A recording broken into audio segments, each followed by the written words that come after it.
Selamat siang anak-anak.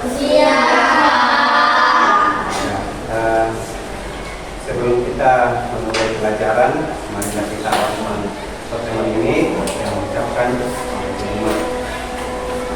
Om Swastiastu. Ya.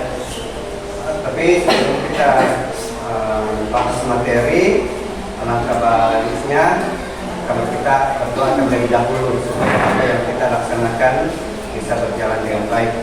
Jadi saya mohon kepada Nanda Elsa bisa memimpin dalam doa.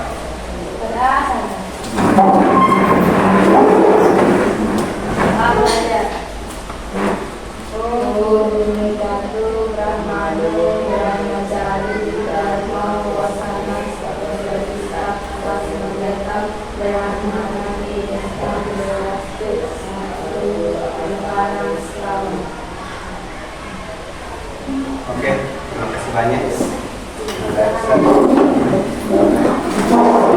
Bagaimana kabarnya? Baik. Ada yang tidak masuk? Ada. Siapa itu yang tidak masuk? Sakit. Sakit? Ada surat sakitnya? Ada Pak di kantor. Di kantor? Oke. Jadi apa namanya? Untuk teman kita yang tidak hadir, mudah-mudahan bisa kembali ya. Minggu lalu kita belajar tentang weda. Ada yang masih ingat? Ada. Coba satu orang, apa yang dipelajari minggu lalu?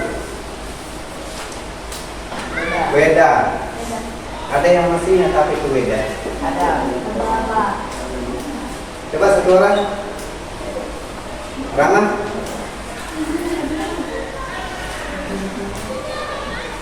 Weda adalah kitab agama Hindu yang berisi tentang pengetahuan suci, atau Weda adalah sumber kebenaran dalam ajaran agama Hindu. Oh, kita kasih update.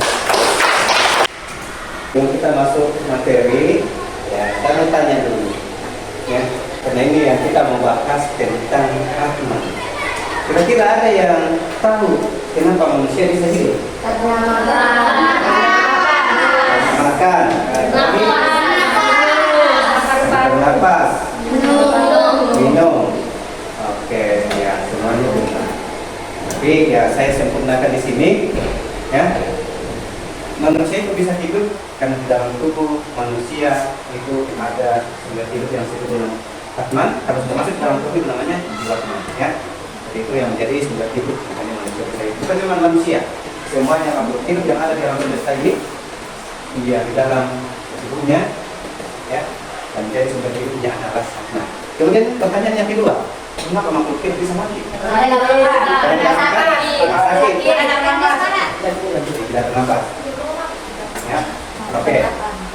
Jadi yang dikatakan mati itu, yaitu tentunya manusia. Yang dikatakan mati apabila badan kasar dengan badan halus itu berpisah. Ya, yang dimaksud dengan badan mati ini adalah Atman. Ya, ya, kan di dalam fungsi Atman itu sendiri dikatakan bahwa sebagai sumber hidup dari semua syarikat adalah semua syarikat. Ya, jadi dia menunjukkan makanya unsur-unsur yang ada di tubuh kalau sudah ditinggalkan oleh Atman atau jiwatman itu sudah tidak berfungsi. Ya, oke. Kalau Atman dari mana berasal kira-kira? Dari tubuh. Ya, dari tubuh. Oke. Jadi Atman itu adalah bagian daripada sel-sel atau Atman, ya. Ya, jadi lebih jelasnya kita bahas. Oke. Ada tujuan pembelajaran yang kita akan lihat sekarang. Yang pertama yaitu menjelaskan pengertian Atman, ya, menjelaskan pengertian Atman. Kemudian yang kedua menjelaskan ilustrasi Atman dengan satu unit genset, ya. Kemudian yang ketiga menjelaskan pandangan filsafat Vedanta terhadap Atman. Jadi itu tujuan pembelajaran kita pada pertemuan kali ini. Ya. Sebelum masuk materi, saya mau tanyakan dulu gambar, ya. Tolong diperhatikan baik-baik gambarnya. Ini gambar apa kira-kira? Manusia, ya. Jadi ini manusia yang menjadi sumber hidupnya adalah Atman, ya kan? Ya. Kemudian, ya, kedua, ini sebentar kita membahas tentang suci Sang Widi. Makanya di sini dikatakan ibarat sinar matahari menyinari makhluk hidup yang ada di alam semesta ini. Kalau kita bagi kira-kira gambar apa yang dilihat di situ? Hewan. Bukan. Manusia.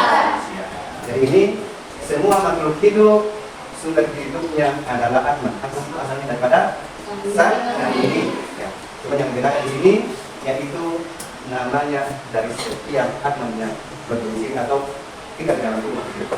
Kalau di hewan apa nama? Jama. Kalau tumbuhan? Kalau manusia? Jiwaman. Nah, jiwaman. Sama yang di gambar pertama tadi di atas, ya, itu adalah manusia. Jadi manusia itu mulai dari lahir, remaja, tua, ya, itu semuanya yang ada di dalam dirinya adalah Atman, ya. Kemudian cuma yang berbeda tadi dua tadi saja, ya. Sama yang kedua tadi ada tumbuhan, ada hewan, semuanya itu adalah sebetulnya adalah Atman itu pada dasarnya. Makanya saya katakan percikan kalau percikan itu kalau saya itu saya contoh misalnya air. Kalau air itu di dalam tempayan atau wadah, misalnya air itu dibuat pakai mangkok, pakai cangkir dan lain sebagainya, di sini itu tetap air. Ya. Kemudian di dalamnya itu, ya, isinya tetap air, cuma yang membedakan adalah tempatnya tadi. Ya, kalau yang Atman, waktu itu di dalam begitu misalnya hewan, ya, tumbuhan, manusia, tempatnya saja itu yang membedakan. Ya, karena di dalam macam makhluk itu ada 3 jenis makhluk hidup. Ya, yang membedakan itu adalah kekuatan hidupnya. Ya, ini contohnya. Ya, tumbuhan, hewan dan manusia itu sama-sama memiliki. Ya, nah, kemudian gambar yang ketiga ini tentang ilustrasi, ya, ilustrasi Atman terhadap genset.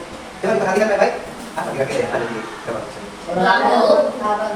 Ya, kabel genset. Ya, ini perumpamaan saja. Ya, perumpamaan. Genset itu diibaratkan Sang Yang Widi. Nah, genset ini asal apa? Ini yang sumbernya daripada energi, ya, energi. Kemudian yang mengantar arus energi ke bawahnya itu kabel. Nah, ini yang diibaratkan Atman, ya. Ya, arusnya itu adalah Atman. Kemudian balonnya itu adalah bola lampu itu ibarat tubuh manusia. Ya, apabila contohnya misalnya balonnya itu rusak, ya, komponen-komponennya itu tidak terus. Sama dengan manusia. Kalau Atman di dalam tubuh manusia sudah mengikrarkan badan atau badan kasar, semua unsur-unsur yang ada pada tubuh manusia itu sudah terfungsi. Ya, maka itu Atman itu ada 3 fungsinya. Yang pertama sebagai sumber hidup sekolah sarilah, ya, tapi itu nanti kalau kita dibahas sebenarnya ada ringannya. Kemudian sumber hidup sekolah sarilah. Kemudian yang ketiga Atman yang bertanggung jawab apa yang dilakukan oleh manusia. Ya, itu namanya 3 fungsinya. Ya, tapi itu kalau secara detail nanti ya, tampilkan video. Kita lihat ya, ini tentang pengertian. Saya sini dalam belajar pendidikan dan yang ngerti.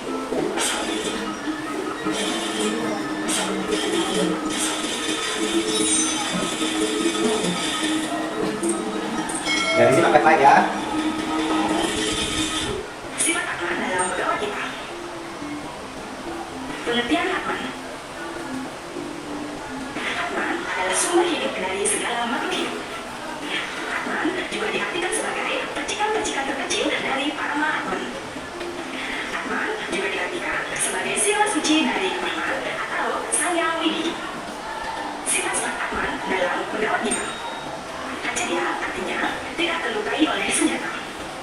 Padaya artinya tidak terbakar oleh api. Adaya artinya tidak terkeringan oleh angin. Acesya artinya tidak terpesahkan oleh air.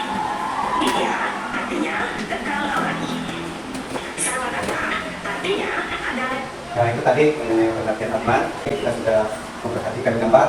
Kemudian ditulis sebagai referensi, ya, semuanya sudah berlimpah, ya. Ya. Sekarang, sudah dibagikan untuk kabinet, ya. Ya. Silakan dikerjakan, ya. Tadi sudah dibagikan juga instruksinya, ya. Saya mohon semuanya bersama kelompoknya, ya. Kemudian instruksinya di situ yang pertama apa itu Atman, ya. Kemudian yang kedua ya, ilustrasi Atman terhadap sebuah genset. Kemudian yang ketiga yaitu pandangan filsafat terhadap Vedanta, ya. Jadi di penilaian di kelompok ini, ya, bukan cuma hasil pekerjaan yang dinilai, tapi yang dinilai adalah keaktifan kelompok. Ya. Kemudian sebentar kalau sudah selesai ini nanti saya kasih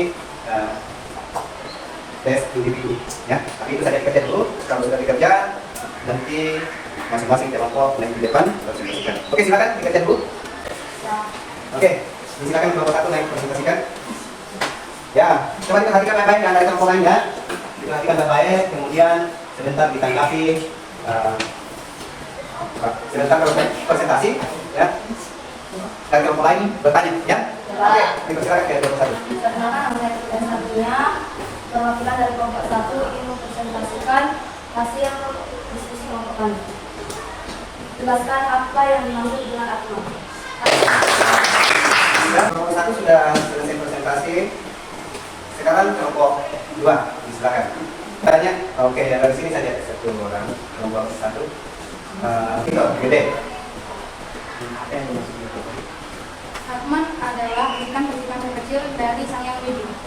Oke, kasih aplaus.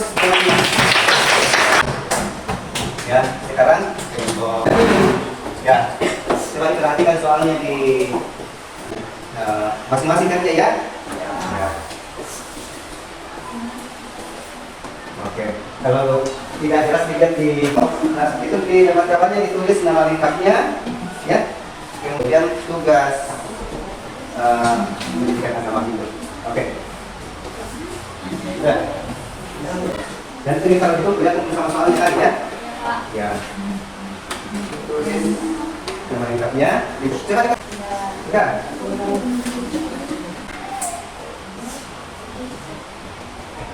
Ya. Masih kerja, ya? Coba.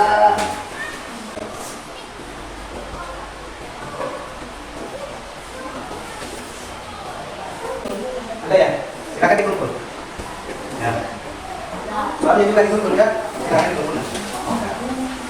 Oke, kelompoknya dikumpul pekerjaannya temannya. Baru simpan di depan. Ya. Jadi, pertemuan kita kali ini kita sudah membahas tentang pengertian Atman, ilustrasi Atman, kemudian pandangan filsafat. Jadi kita sebutkan sama-sama. Yang pertama tadi mengenai apa tadi? Pengertian Atman. Pengertian Atman. Atman adalah percikan atau sinar suci Sang Yang Widi. Kemudian ilustrasi Atman, balon itu diibaratkan tubuh manusia. Balonnya itu apa? Kabel itu ibarat Atman. Kemudian genset Sang Yang Widi. Sang Yang Widi. Nah, kemudian pandangan filsafat terhadap Atman yang pertama itu adalah pandangan Advaita Vedanta. Apa itu pandangan Advaita Vedanta? Yaitu Atman dipandang sebagai bagian apa? Sang Yang Widi sebetulnya, ya. Ya. Kemudian apa yang kedua? Wisista Loika Vedanta, yaitu Atman dipandang sebagai bagian daripada Yang Widi. Dan yang terakhir Advaita Vedanta. Advaita Vedanta, yaitu setiap Atman memiliki pengalaman yang berbeda-beda, ya. Itulah materi yang kita bahas di pertemuan ini. Kemudian minggu depan kita akan membahas mengenai sifat-sifat daripada Atman, ya. Jadi saya kira begitu saja. Mari kita akhiri pertemuan ini dengan mengucapkan Om Santi. Om Santi, Santi, Santi.